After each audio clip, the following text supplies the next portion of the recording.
गर्मी में भी पंखा बंद करके सोने वाला ससुराल।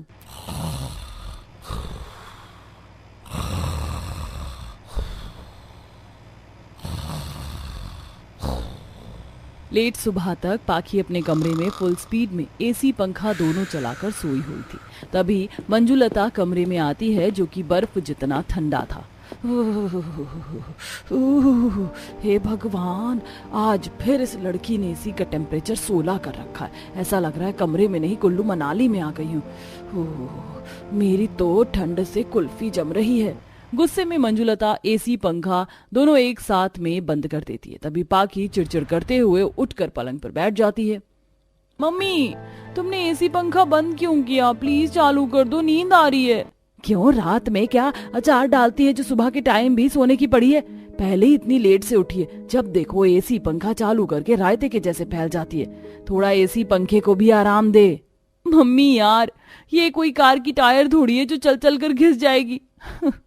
अच्छा खासा मैं मस्त बिंदास सो रही थी, ये मम्मी कबाब में हड्डी बनकर आ गई। ये मच्छर के जैसे मुंह के अंदर क्यों भिन भिना रही है? तेज बोल थोड़ा। मेरी क्या मजाल जो मैं आपके आगे कुछ बोलूं माते? माते की लाते नहीं खानी है ना, तो दोबारा से पंखा एसी दोनों एक साथ नहीं चलना चाहिए। पता है इस महीने पूरे 25,000 का बिल आया है। इतना तो रसोई में राशन सब्जी में खर्चा नहीं, जितने की तू एक महीने में बिजली फूंक डालती है।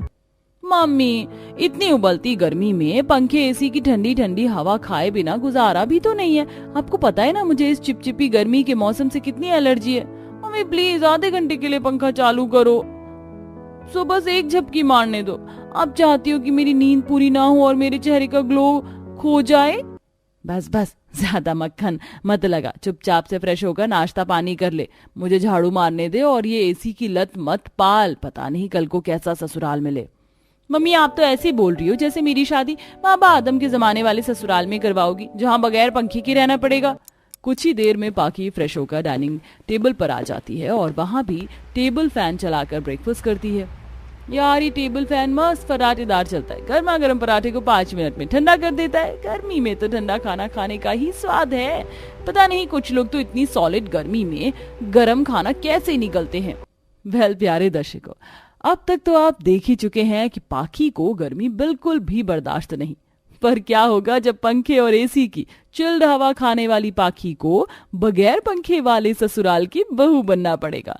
क्या पाखी बिना पंखे के एडजस्ट कर पाएगी? चलिए देखते हैं। जहाँ कुछ दिनों में पंडित जी पाखी का रिश्ता लगवाते हैं, दोनों परिवार लड़के लड़की की देखा देखी करके रिश्ता पक्का कर देते हैं। जहाँ आज मंडप में पाखी सिद्धांत की शादी चल रही थी। हे भगवान, इस हवन कुंड के आगे बैठ के मेरी तो हालत खराब हो रही है। ऊपर से 1 घंटे से इस महान पंडित जी का मंत्र समाप्त नहीं हुआ। मेरा इतना एक्सपेंसिव मेकअप मेल्ट हो गया। गर्मी लगने के चलते पाखी मंडप के अंदर ही कुड़कुड़ाने लगती है। थोड़ी देर में शादी संपन्न होती है और कमला गाड़ी में विदाई करवा के ले आती है। हे भगवान, सबके सब एक गाड़ी के अंदर ही ठुस ठुस कर भर गए हैं कि मैं तो पसीने में नहा गई। ऊपर से ये सासू माँ पता नहीं कौन सी चक्की का आटा खाती, 2 लोगों की जगह में खुद अकेली पसर गई है। यहाँ मेरी हालत दबकर पिचक के केले जैसी हुई पड़ी है। जल्दी से ससुराल आ जाए। नई बहू होने के चलते पाखी किसी को कुछ भी नहीं बताती और थोड़ी देर में ससुराल आ जाता है। पसीने में उसका पूरा लहंगा भीगा पड़ा था। जहाँ चौखट पर खड़ी वो चिड़चिड़ करने लगती है। इस 10 किलो के ब्राइडल लहंगे में मेरा तो दम निकल रहा है। बस जल्दी से गृह प्रवेश खत्म हो ताकि मैं बेडरूम में जाकर मस्त एसी पंखा चालू करके चिल्ड हवा खाऊंगी। पूरा शरीर गर्मी से गोंद की तरह चिप चिप कर रहा है। तब सास कमला आरती करती है। आओ छोटी बहू, हमारे इस परिवार में तुम्हारा स्वागत है। पाखी कलश गिराकर ससुराल के अंदर कदम रखती है और सब अपने अपने कमरे में चले जाते हैं। ये है हमारा कमरा। पाखी तुम्हें पसंद तो आया? अच्छा है। पाखी तुम सीसीटीवी की तरह आंखें जमाकर दीवारों पर क्या देख रही हो? सिद्धांत जी प्लीज जल्दी से एसी ऑन कर दीजिए, इतनी देर से गर्मी में उबल गई हूँ। पाखी माफ करना, लेकिन यहाँ एसी नहीं लगा। मैं पंखा चालू कर देता हूँ, तुम हवा खा लो, इतने में मैं फ्रेश होके आता हूँ। सिद्धांत पंखे का स्विच ऑन करके बाथरूम में चला जाता है। वहीं पंखा काफी ज्यादा धीमी स्पीड से चल रहा था। हे भगवान, एक तो ये पंखा अभी इतना मरा मरा चल रहा है कि हवा भी नहीं लग रही है। दुनिया भर का तो धूल मिट्टी जमा पड़ा है, खाक में से हवा लगेगी। बुदबुदाते हुए पाखी बेड पर से उठकर पंखे की स्पीड बढ़ाकर हवा खाने लगती है। हाँ हाँ, अब जाकर पंखे की हवा खाकर ठंडा ठंडा कूल कूल लग रहा है। पाखी, ये क्या तुमने फुल स्पीड में पंखा चालू कर रखा है? अरे जल्दी से पंखा स्लो करो, नहीं तो मेरी कुल्फी जम जानी है। ये भगवान, कैसा नाशपति मिला है मुझे, पूरा का पूरा छुई मुई है। थोड़ा तेज क्या कर दिया, पंखा इसे ठंड लग गई। तब गुस्से में फ्रस्ट्रेटेड होकर पाखी फ्रेशन अप होने चली जाती है। ठंडे ठंडे पानी से नहाना चाहिए, गाना आए या ना आए, गाना चाहिए। ला ला ला ला ला। नहाकर कितना बेटर फील हो रहा है। पाखी गर्मी और थकान उतार कर जैसे बाथरूम से बाहर आती है तो पंखा बंद पड़ा होता है। इतनी तगड़ी गर्मी में ये पंखा किसने बंद कर रखा है? और ये बेड पर की चादर कहाँ गई? सिद्धांत जी, सिद्धांत जी कहाँ हैं आप? ये सारी की सारी लाइट्स भी ऑफ है। भूत बंगले जैसा लग रहा है मुझे तो, डर भी लग रहा है। पाखी डरते डरते आगे बढ़ती है, तभी पीछे से उसके दोनों नंद निधि चारू हाथों में तकिया चादर लेकर आते दिखती हैं। अरे चारू, निधि, तुम दोनों बेडशीट पिलो लेकर क्यों घूम रही हो? और बाकी लोग कहाँ हैं? भाभी, सब लोग छत पर हैं, आप भी हमारे साथ चलिए। वैसे आपने आते टाइम कमरे का पंखा बंद तो कर दिया था। पंखा तो पहले से ही किसी ने बंद कर दिया था, बस लाइट जल रही है। भाभी, आप निधि के साथ छत पर चलिए, मैं बेडरूम की लाइट बंद करके आती हूँ, वरना फालतू में बिजली का बिल उठेगा। कुछ ही देर में बहू जीने से छत पर आ जाती है, जहाँ आरुषि सबके लिए बिस्तर डाल रही थी, वहीं दादी सास के लिए खटिया बिछा था और बच्चे हवा में खेल कूद रहे थे। ये आज तो छत पर कितनी ठंडी ठंडी हवा चल रही ना, आज तो मस्त नींद आएगी शालू। मैं तो चाची के बगल में सोऊंगी। हाँ आरुषि भाभी, नीचे तो बिजली भी नहीं कटी, तो फिर इतनी घमस और गर्मी में छत पर बिस्तर करने की क्या जरूरत है? नीचे पंखा चलाकर सो जाएंगे। पाखी के पंखे में सोने की बात सुनकर कमला कंजूसपन दिखाते हुए कहती है, अरे बहू, जब छत पर फ्री फोकट में इतनी ठंडी ठंडी ताजी हवा खाने को मिल रही है तो फालतू में क्यों बिजली खर्च करना? इतना बड़ा खुला छत है, इसका इस्तेमाल करो। पर मम्मी जी, मुझे बगैर पंखे के सोने की आदत नहीं है। अरे पोता बहू, एक बार छत पर सोकर तो देख, कितनी शुद्ध हवा चल रही है, इसके आगे एसी भी फेल है। कहाँ ठंडी हवा चल रही है, पता नहीं इन लोगों को ये गरम गरम लू की हवा खाने में ठंडक कहाँ से लग रही है। पूरा ससुराल एक लाइन से जमीन पर लगे बिस्तर पर लेट जाता है। जब बहू बिस्तर पर सोती है तो गर्मी से इतना जल रहा होता है कि बेचारी पॉपकॉर्न के जैसे उछल पड़ती है। आई मम्मी, भैंस की आंख, ये बिस्तर भी कोयले की तरह सुलग रहा है। अरे क्या हो गया पोता बहू, एकदम से बिस्तर पर से उठकर क्यों बैठ गई? सो जा। मम्मी लगता है गर्म बिस्तर पे सो के चाची के बम जल गई। आरव, बैड मैनर्स, चुपचाप सो जाओ। आरव की बात पर बेचारी बहू शर्म से पानी पानी होकर गर्मी में चादर ओढ़ के सो जाती है और 5 मिनट में ही गर्मी पसीने में भीग जाती है। देखते देखते ससुराल वाले खर्राटे मारने लगते हैं। हे भगवान, कहीं मेरे ससुराल वाले पी के तो नहीं है? मुझे तो ये पक्का तीसरे गोले से छूट कर आए लगते, वरना बगैर पंखे की इतनी गर्मी में नींद कहाँ आती है। जहाँ ससुराल वाले बगैर पंखे में भी कुंभकर्ण की तरह सोए हुए थे, वहीं बेचारी बहू की रात जग कर कट जाती है और सुबह 5 बजे के बाद थोड़ी ठंडी हवा चलती है तो बहू को नींद आ जाती है। तभी पार्वती सबको जगाती है। अरे केतन, कमला, सिद्धांत, कार्तिक, निधि, चारू, उठो सबके सब। अरे सूरज देवता चढ़ गए हैं और तुम लोग पूरब में पैर करके सो रहे हो, पाप चढ़ेगा, चलो उठो। अरे नहीं पोता बहू, तुझे अलग से बोलूं, उठ चल। बस उठ रही हूँ दादी जी, 2 मिनट। अरे तू बिल्कुल तेथर है क्या? उठ जल्दी से। यार ये दादी माँ, मुझे जहर लग रही है, खुद तो पूरी नींद कर ली, मेरे सोते टाइम मछली बाजार बना दिया। देवरानी जी, जल्दी जल्दी बिस्तर उठवा दो। जी भाभी। वैसे भाभी, आज तो आपकी पहली रसोई, आज तो स्पेशल खाने को मिलेगा। हाँ, मैं तो हलवाई लग रही हूँ, फालतू में रात में नाइट ड्यूटी लग गई। तब दोनों देवरानी जेठानी सारा बिस्तर समेट के नीचे लाती हैं। कमरे में आते ही पाखी फुल स्पीड में पंखा चलाकर लेट जाती है। अभी तो सुबह के 6 भी नहीं बजे, आधे 1 घंटे लुढ़क जाती हूँ। बेचारी बहू को अभी सोए 10 मिनट हुए थे कि तभी कमला पंखा चलते देखकर किचकिच करने लगती है। बहू, आज तेरी पहली रसोई और तू यहाँ फुल स्पीड में पंखा चलाकर फालतू में बिजली फूंक रही है। ओ भाई, ये सासू माँ कितनी कंजूस मक्खी चूस है। जितने का मैंने 10 मिनट पंखा नहीं चलाया, लंबा चौड़ा लेक्चर सुना दिया। बौखला कर पाकी पंखे का स्विच दबा देती है। लीजिए मम्मी जी, हो गया बंद, अब खुश? ये हुई बात मेरी प्यारी बहू। इंसान को बगैर पंखे के भी थोड़ी देर रहना चाहिए ताकि शरीर में से पसीना निकले। चल अब जल्दी से नहा कर किचन में आ जा। जी माँ जी। कुछ देर में पाखी नहाकर अच्छे से मेकअप लगाकर रेडी होकर किचन में आती है, जहाँ रसोई में ना तो गैस फैन लगा था, ना गर्मी खींचने के लिए चिमनी लगी थी। रसोई बिल्कुल थार मरुस्थल जितनी तप रही थी। इस किचन के अंदर तो कितनी ज्यादा घमस और गर्मी मची पड़ी है, मुझे तो 1 सेकंड खड़ा भी नहीं हुआ, खाना बनाने में कचुम्बर निकल जाएगा। हाओ देवरानी जी, हम लोग तुम्हारा इंतजार कर रहे थे। एक बार स्लैब पर देख लो, जरूरत की सारी चीज रखवा दी है। सूजी, मैदा, मावा, बेसन, पनीर, सोयाबीन, चाप, सब्जी मसाले, ड्राई फ्रूट, खोया, सब कुछ। कम तो नहीं पड़ रहा? हे भगवान, रसोई का पूरा स्लैब राशन से रखा है। पता नहीं कितनी वैरायटी बनवाने वाले हैं।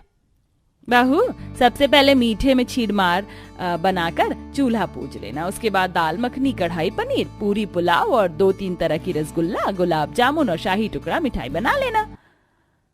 जी मम्मी, ये नहीं सिंपल सा कुछ बनवा लेते, पूरे होटल का मेन्यू फरमा दिया। इतना सब कुछ बनाते बनाते मेरी रेल बनने वाली है। बेचारी बहू खाने की तैयारी चालू करती है। सबसे पहले पूरी का आटा गूंथ लेती हूँ, फिर पनीर काट लूंगी। एक तरफ कढ़ाई चढ़ाकर सूजी भून लेती हूँ। बेचारी बहू चूल्हा जलाकर एक तरफ सूजी भूनती है और दूसरी तरफ आटा लगाती है और आटा गूंथने लगती है। हे भगवान, इस किचन में एग्जॉस्ट फैन भी नहीं लगवा कर रखा है कि गैस पास हो सके। कैसे कंजूस ससुराल वालों से पाला पड़ा है। इन लोगों का बस चले तो दूध में से मक्खी निकाल कर पी जाए। जहाँ एक तरफ पूरा ससुराल खुद अपने कमरों में बैठकर खुद पंखे की हवा खा रहे थे, वहीं बेचारी बहू आग बरसाती गर्मी में खाना बनाती है। तभी जेठानी आती है। देवरानी जी, खाना बन गया क्या? सब लोग वेट कर रहे हैं। जी जेठानी जी, मैंने सब कुछ रेडी कर दिया, आप प्लीज सबको परोस के खिला देंगे। बगैर पंखे के खाना बनाते हुए मुझे चक्कर सा आ रहा है। पाकी, तुमने इतनी एफर्ट्स लगाकर खाना बनाया तो सर्व करके खिला दो। अब तुम्हारा क्रेडिट मैं लूंगी, अच्छा थोड़ी लगेगा। फिर हवा खा लेना। ये जेठानी तो बड़ी चालू है, बटर लगाना तो कोई इससे सीखे। गुस्से में लाल पीली होकर पाकी सबको सर्व करके खिलाती है, जहाँ खाते टाइम सबके चेहरे से पसीना टपक रहा था। गुड जॉब पाकी, पनीर की सब्जी और पूरी तो बहुत टेस्टी बनाई है। वाह, मजा आ गया खाकर। अरे सिद्धांत बेटा, इंसान को सर्दी हो या गर्मी गर्म खाना खाना चाहिए, क्योंकि ताजे गर्म खाने में स्वाद होता है और शरीर में लगता है। धन्य हो ससुर जी, आपकी सोच को तो 21 तोपों की सलामी देनी चाहिए। इतनी भयंकर गर्मी में बगैर पंखे के ये लोग भाप निकलता खाना पता नहीं कैसे खा रहे हैं। मैं तो सबके खाने के बाद लास्ट में खाऊंगी, आराम से अपने कमरे में पंखे में बैठकर खाऊंगी। अरे पाखी, तुम खड़ी क्यों हो? सब लोग खाना खा रहे हैं, तुम अपनी प्लेट लगा लो। नहीं जेठ जी, मैं लास्ट में खाऊंगी, आप लोग खा लीजिए। अरे बहू, बाद में खाना ठंडा हो जाएगा तो स्वाद आधा हो जाएगा, खा ले। सबके जोर देने पर बेचारी बहू को ना चाहते हुए भी गर्मी में बगैर पंखे के डाइनिंग टेबल पर खाना पड़ता है, जिससे उसका मुंह जल जाता है। हे भगवान, इतनी देर हो गई खाना परोस, लेकिन अभी भी प्रेशर कुकर जितना गर्म हो रहा है। अरे क्या हो गया पोता बहू, खाना डायरेक्ट निगल सबका मुंह चल रहा है, एक तेरे मुंह में दही जम गई। दादी सास के कड़े स्वभाव के चलते बहू खाना निकल जाती और सबको खिलाने के बाद कमरे में आकर दरवाजा बंद करके पंखा चलाकर सो जाती है। अब कोई डिस्टर्ब नहीं करेगा, 1-2 घंटे नींद पूरी कर लेती हूँ, क्योंकि रात में तो बगैर पंखे के छत पर मच्छर में सोना है। पंखा चालू करते ही पाखी सो जाती है। इसके 5-10 मिनट बाद ही बिजली कट जाती है और वो गुस्से से भड़क जाती है। लगता है इन बिजली वालों को भी मेरे पंखे में सोने से दुश्मनी है। हैंड टाइम पर लाइट काट ली। देखते ही देखते रात हो जाती है और बहू सबके लिए डिनर बनाकर सबको खिलाती है और पूरा ससुराल दोबारा से बगैर पंखे के छत पर सोने चला जाता है, जहां सब हवा चलने का इंतजार कर रहे थे। आज तो मौसम में बड़ी गर्माहट है, एक पत्ता भी हिलडुल नहीं रहा। दादी माँ, मैं तो कहती हूँ सब लोग नीचे चलकर पंखे में सोते हैं, आज गर्मी है, कहीं आरब शालू की तबीयत ना खराब हो जाए। चाची, मुझको पंखे की हवा में नींद नहीं आती, मुझको तो खुले छत पर नींद आती है।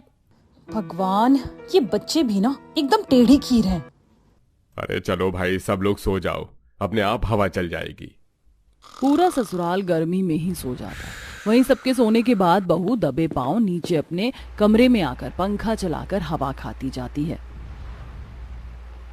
हाँ, अब जाकर कलेजे को ठंडक पड़ी है, यहीं पर सो जाती हूँ, सुबह उनके उठने से पहले चली जाऊंगी। जहाँ पूरा ससुराल बगैर पंखे के छत पर सोता है, वहीं बहू नीचे पंखा चलाकर सो जाती है। ऐसे ही अब पाखी पूरे ससुराल के सोने के बाद नीचे पंखा चलाकर सो जाती है। तभी एक दिन आधी रात में पानी लेने के लिए चारू नीचे आती है और पाखी को पंखे में सोते देखकर दाना पानी लेकर चढ़ जाती है।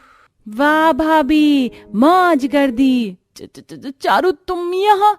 भाभी आप तो बड़ी चंट निकली, वहाँ पूरा परिवार बगैर पंखे के बिजली बचाने के लिए छत पर सो रहे हैं और आप यहाँ अकेले बिजली खर्चा कर रही हो। चारू, मुझे बगैर पंखे की नींद नहीं आती, इसलिए नीचे सो रही हूँ। तुम बाल की खाल क्यों निकाल रही हो? अच्छा जी, उल्टा चोर कोतवाल को डांटे, आप सीधे सीधे ऊपर चलकर सोती हो या मैं जगाऊं सबको? कोई चारा ना होने के चलते पाखी को ऊपर जाकर बगैर पंखे में सोना पड़ता है। वहीं रात में रुक रुक कर हवा चलती है, इससे उसकी आंख खुल जाती है और मच्छर भी लगते हैं, जिससे बहू का पूरा चेहरा लाल हो जाता है। सिद्धांत जी देखिए, बगैर पंखे के छत पर सोने के चलते मच्छर ने मेरा क्या हाल कर दिया है। आज से मैं छत पर बिल्कुल नहीं सोने वाली हूँ। अरे पाखी, इसमें गुस्सा करने वाली क्या बात है? मच्छर ने तो काटा है, आज से ओडोमोस लगा लेना। आपसे कुछ बोलना तो भैंस के आगे बीन बजाने के जैसा है, रहने दीजिए। लाल पीली होकर किचन में जाकर नाश्ता पानी बनाने लगती है, जहां उसे बीच में झपकी आने के चक्कर में सब्जी में नमक की जगह चीनी डल जाती है, जिस पर ससुराल वाले राशन पानी लेके चढ़ जाते हैं। अरे बहू, तुम्हारे ऊपर का माला खिसक गया है क्या? ये कैसी मीठी सब्जी बनाई है, जुबान का स्वाद खराब कर दिया। पर मैंने तो नमक ही डाला था पापा जी। नाच न जाने आंगन टेढ़ा, अरे तूने थोड़ी चीनी डाली होगी, बहू चीनी डब्बे में से खुद कढ़ाई में कूद पड़ी होगी। ऐसे ही बगैर पंखे की बहू का ससुराल में टाइम कट रहा था, जहां कुछ टाइम में वो प्रेग्नेंट हो जाती है और अब उसे बगैर पंखे में सोने के चलते घबराहट बेचैनी बनी रहती है। और वहीं नींद पूरी ना होने के चलते अक्सर खाना बनाते टाइम उसका हाथ जल जाता तो कभी खाना खराब हो जाता। हे भगवान, बगैर पंखे के गर्मी में सोकर मेरी क्या हालत हो गई है। पहले आंखों में डार्क सर्कल थे, अब डार्क सर्कल्स में थोड़ी सी आगे बच गई है। सिद्धांत जी, आपको पता है मैं प्रेग्नेंट हूँ, मुझे बगैर पंखे के छत पर नहीं सोया जाता। पर पाखी, ये पंखे की मशीन वाली हवा खिलाने से खराब नुकसान करेगा। इससे अच्छा तुम छत पर ताजी हवा खाओगी तो मन तरोताजा और तंदुरुस्त रहेगा। पाखी के बार बार बोलने पर भी कोई उसकी परेशानी को नहीं समझता, जिसके चलते उसकी तबीयत इतनी खराब हो जाती कि चक्कर खाकर बेहोश हो जाती है। ऐसे में पाखी के माता पिता उसे देखने के लिए आते हैं और डॉक्टर चेक करते हुए पंखा बंद देखकर उन्हें टोकता है। आप सब लोगों ने पंखे क्यों बंद कर रखे हैं? पंखा तो चलाइए। आपके घर के अंदर कितनी सफोकेशन है। पता है, गर्मी लगने से आपकी बहू की तबीयत खराब हो गई है। इतना बिजली बचाकर कहाँ ले जाएंगे आप? डॉक्टर के ताने मारने पर कंजूस ससुराल वाले शर्म से पानी पानी हो जाते हैं और पाखी की माँ भड़क के कहती है, बस बहुत हो गया आप सब लोगों का तमाशा। आप लोग मेरी बेटी की देखभाल नहीं कर सकते। बगैर पंखे के गर्मी में सुला सुलाकर मेरी बच्ची को कितना दुबला पतला कमजोर कर दिया है। लेकर जा रही हूं मैं पाखी को। ये सुनते ही ससुराल वाले अपने कंजूस स्वभाव के लिए पछताते हैं और कमला बोलती है, समधन जी हमें माफ कर दीजिए, हमने पाखी बहू का अच्छे से ख्याल नहीं रखा, लेकिन अब हम आपको शिकायत का कोई मौका नहीं देंगे। बस आप हमारे घर की बहू को लेकर मत जाइए। तू बता पाखी बेटा, तू यहाँ रहना चाहती है? बगैर पंखे के एडजस्ट करके रहना है? माँ आप ही तो कहती हो, शादी के बाद एक लड़की का अपना घर उसका ससुराल होता है। मैं यहाँ से कैसे जा सकती हूँ? मुझे यकीन है सब मेरा ख्याल बहुत अच्छे से रखेंगे। बगैर पंखे के गर्मी में गुजारा करने के बाद इतनी खराब हालत में होने के बावजूद भी पाखी अपने ससुराल वालों का पक्ष लेती है, जिसे देख सबकी आंख में आंसू आ जाते हैं और कमला खास अपनी प्रेग्नेंट बहू के कमरे में एसी लगवाती है ताकि कमरे में ठंडक बनी रहे, और वहीं रसोई में भी गर्मी पास करने के लिए चिमनी और एग्जॉस्ट फैन लगवाती है। वहीं अब ससुराल वाले गर्मी में बगैर पंखे के सोना छोड़कर आरामदायक तरीके से कमरों में सोते हैं।